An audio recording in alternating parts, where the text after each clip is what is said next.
করবে।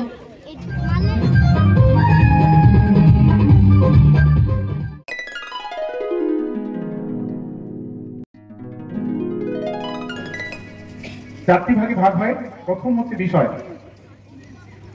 কি বিষয়ের উপর আঁকবে সে বিষয়টা নির্ভর করবে তুমি কোন পথে যাচ্ছ।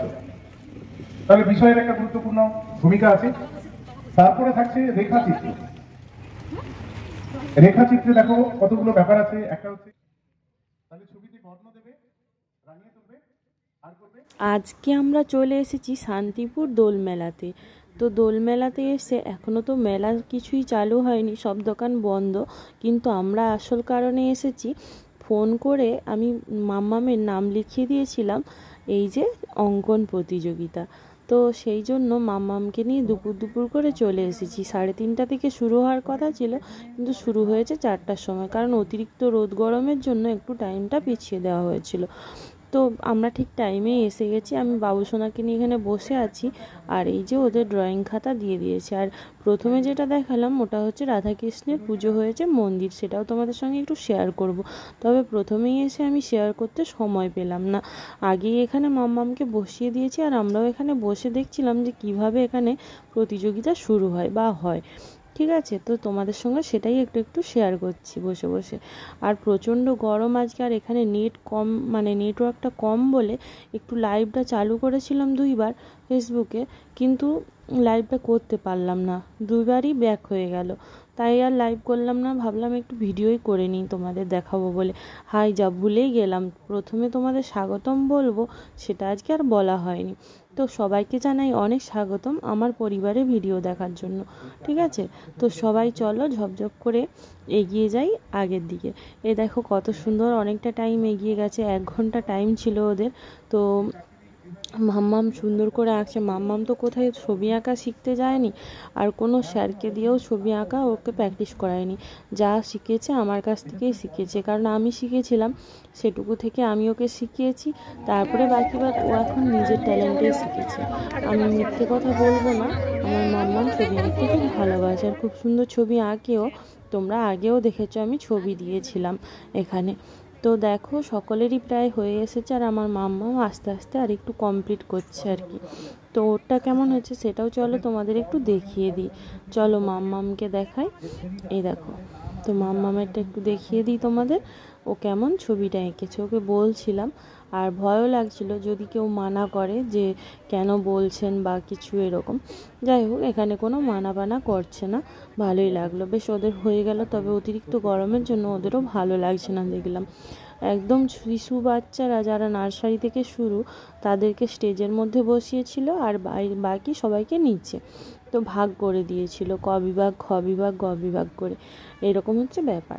তো এখানে হচ্ছে সব বাবা মায়েদের জন্য, যারা গার্ডিয়ান এসেছে তাদের জন্য চায়ের ব্যবস্থা ছিল, সবাইকে চা দিয়েছিল, আর তাই বাবুসোনাকে ঠান্ডা করে একটু খাইয়ে দিচ্ছিলাম। আর যারা অঙ্কন প্রতিযোগিতায় অংশগ্রহণ করছিল তাদের সবাইকে 1 প্যাকেট করে গুড ডে বিস্কুট দিয়েছিল। আর দেখো দেখতে দেখতে চলে এলাম মন্দিরে। এই যে রাধাকৃষ্ণের পুজো হয়েছে সেটাই তোমাদের সঙ্গে একটু শেয়ার করছি ছোট্ট করে। তারপরে এই দেখো, আমরা ভাবলাম যে মাম্মামের তো নাচের প্রতিযোগিতা আছে, বাড়ি চলে যাব, তারপরে আবার ওকে সাজিয়ে নিয়ে আসতে হবে। তো কিন্তু এখানে স্যারেরা বললেন যে আর একটু দাঁড়িয়ে যান, আর রেজাল্টটা দিয়ে দেবো তারপরে যাবেন।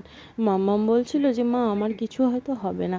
আমি বললাম যে হবে না বলে কিছু হয় না, তুমি যে অংশগ্রহণ করেছো প্রথমবার, এমনকি তুমি কোনো মাস্টারমশাইয়ের থেকে শেখে নয়, তো সেই জন্য আমি তোমাকে অনেক অনেক অনেক আদর করে দিলাম। কারণ আমার কাছে এটা অনেক বড় পাওয়া। তুমি নিজে থেকে বলেছো যে মা আমি যাব, তো সেই জন্যই ওকে নিয়ে চলে এসেছি। আর তোমাদের দাদাভাই আমাদেরকে পৌঁছে দিয়ে ডিউটিতে চলে গেছে। আমি সাইকেলে করে এসেছি, আর বাচ্চাদেরকে গাড়িতে করে পৌঁছে দিয়েছে, তারপরে সে ডিউটিতে চলে গেছে। এখন আমরা হেঁটে হেঁটে যাব বাড়ি, তারপরে আবার হেঁটে হেঁটে আসতে হবে আমাদের এখানে, মানে মাম্মামকে সাজিয়ে নিয়ে নাচের জন্য।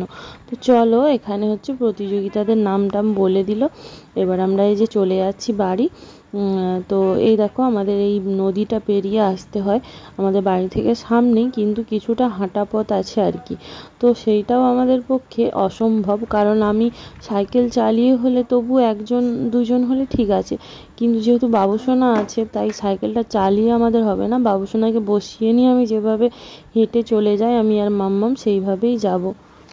বাড়ি এসে অনেকগুলো কাজ ছিল, সেগুলো সেরে ওদের খাইয়ে দাইয়ে এই যে মাম্মামকে সাজিয়ে ফেলেছি। তো দেখো ঝটপট করে সাজানো হয়েছে, কেমন হয়েছে তো অবশ্যই তোমরা কমেন্ট করে একটু জানিও। তারপরে দেখো আবার চলে এলাম, কী করে চলে এলাম, লাফ দিয়ে তো নয়। আর ওদের কাকুকে বলেছিলাম, তো মামামের কাকু ওদের দু ভাই বোনকে বাইকে করে নিয়ে চলে এসেছিলো, আর আমি যেমন সাইকেলে আসছিলাম সেই রকমই। তো চলে এসে আমরা এই যে বসে আছি, বললো 2-3 জনের পর দিয়ে দেবে, কারণ ওর 5 নম্বরে নাম ছিল, আমরা তখন আসতে পারিনি। তারপরে বললো যে বাকিরা যারা বসে আছে ওদের হয়ে যাক, তারপরে ওই বিভাগের আর 2-3 জন বাকি আছে, তো তারপরেই ওকে দিয়ে দিল। তো এই দেখো ওর নাচ শুরু হয়ে গেছে। ওর নাচটা ছিল মোর বিনা ওঠে কোন সুরে বাজে, কারণ এখানে তো গানে কপিরাইট দিয়ে দেবে, তাই আমি গানটা দিলাম না। তো আলাদা করে এই ভিডিওটা আমি দিয়ে দেবো, তোমরা একটু দেখে নিও। এখানে যে জাজ আছে আর কিছুজন আছে, তো সবাই কমিটির মেম্বার্সরাও আছে। বেশ ভালোই লাগলো, মাম্মামের নাচটাও খুব সুন্দর হয়েছে। আর এইদিকে দেখো বাবুসোনা তো সমানে আড়ি করছে যে মেলার মধ্যে যাবে, তো মেলার দোকানগুলো খুলে গেছে। আর এইদিকে দেখো আমরা চলে এসেছি মেলার মধ্যে। তো মাম্মামের নাচের পর ওখানে ওকে ড্রেসটা চেঞ্জ করিয়ে নিয়েছি গ্রিন রুমে, তারপরে আমরা মেলার মধ্যে চলে এসেছি। এসে এই যে কেনাকাটা করবে সেগুলো সব দেখা চলছে। আর মাম্মা চশমা নেবো, আর বাবুসোনা বলছে এরকম বল নেবে। তো দেখা যাক কার কী হয়, সেটাও তোমাদের সঙ্গে একটু করে শেয়ার করবো। তারপরে হঠাৎ করে পেছন ঘুরে দেখলাম যে তোমাদের দাদাভাই এসে গেছে। ও অফিস থেকে ফেরার পথে আমাদের এখানে চলে এসেছে, আমাদের নিয়ে যাবে বলে একসাথে। তারপর মেলার মধ্যে এসে চমকে দিয়েছে, কারণ আমি দেখছিলাম অন্যদিকে, আর পেছন ঘুরে দেখিও চলে এসেছে, ফোন করছিল আমাকে। আর এইদিকে বাবুসোনা এরোপ্লেন কিনবে বলে আড়ি করেছিল, হেলিকপ্টার, তো সেটাই ওর বাবা ওকে কিনে দিচ্ছে। তো আমার মনে হলো যেন এত দামি জিনিস এখনই কিনে দেওয়া উচিত নয় বাচ্চাদের, ওদের ইচ্ছেটা আরও বেশি বেড়ে যাবে কেনাকাটা করার। তো সেই জন্য মানা করছিলাম, যাই হোক ওরা কিনেছে, আমি আর কিছু বললাম না এই ব্যাপারে। আর দেখো ওরা কিনছিল, আর আমার একটু ভালো লাগছিল না বলে এই গানটা শুনতে পেয়ে আমি ছুটে চলে এসেছিলাম দেখতে। ওটা ছিল মেরে ঢোল না শুন, ওই গানটা আমার খুব ভালো লাগে, আর নাচটাও খুব সুন্দর হচ্ছিল, তাই ছুটে দেখতে চলে গিয়েছিলাম। আর এইদিকে মাম্মামের চোখ দিয়ে ঠস ঠস করে জল পড়ছিল, তার কারণ ওকে চশমা কিনে দেওয়া হয়নি বলে। তো ওর একটা চশমার দরকার ছিল, তাই ভাবলাম যে ওদের 3 জনের জন্যই নেওয়া যাক। তো ওদের 3 ভাই বোনের জন্যই 3টে চশমা নেওয়া হলো। তারপরে চলে এলাম ফুচকা খেতে। তো আমাদের বাড়িতে যে ফুচকা কাকু যায় তার কাছেই খেলাম।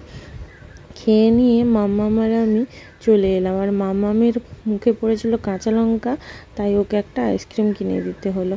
বাবুসোনার যেহেতু ঠান্ডা লেগেছে, বাবুসোনাকে আইসক্রিম দিলাম না, ও দুপুরে খেয়েছিল, তখন আর আমি ভিডিও করিনি।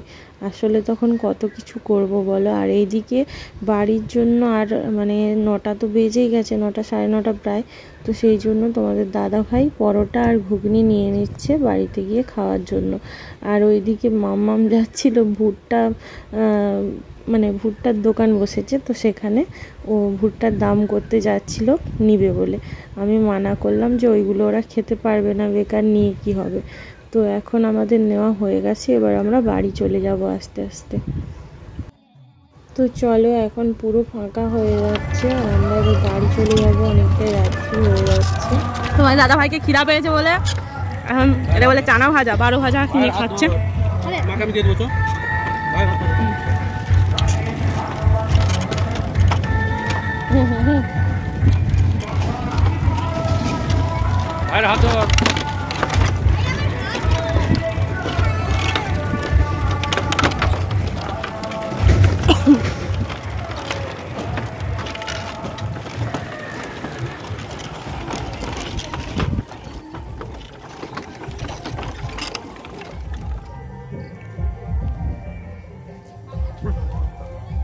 তো দেখো আমি বাঁশের সাঁকো পেরিয়ে এসে দাঁড়িয়ে আছি এখানে সাইকেল নিয়ে, আর ওরা গাড়ি আনতে গেছে ওখানে। এই যে টুক করে বাড়ি চলে এলাম, রাস্তাতে কোনো ভিডিও করিনি কারণ আমি তো সাইকেল চালাচ্ছিলাম, তো ওরা বাইকে ছিল আর ভিডিও করা হয়নি। তারপরে এই যে বাড়িতে চলে এসেছি। কেমন লাগলো ভিডিওটা অবশ্যই বন্ধুরা কিন্তু কমেন্ট করে জানিও। আর এইদিকে দেখো চশমাগুলো ওদের পরিয়ে দিচ্ছি, কেমন লাগছে দেখবার জন্য। আর ছোট ছোট 2-4টে এমনি খেলনা কিনেছিলাম, সেগুলো ওদের দিয়ে দিলাম আনন্দ করার জন্য। তো এইদিকে দেখো এবার ওরা সবাই আনন্দ করছে। আর আজকের মতো টাটা, গুড বাই বন্ধুরা। যাদের ভালো লাগছে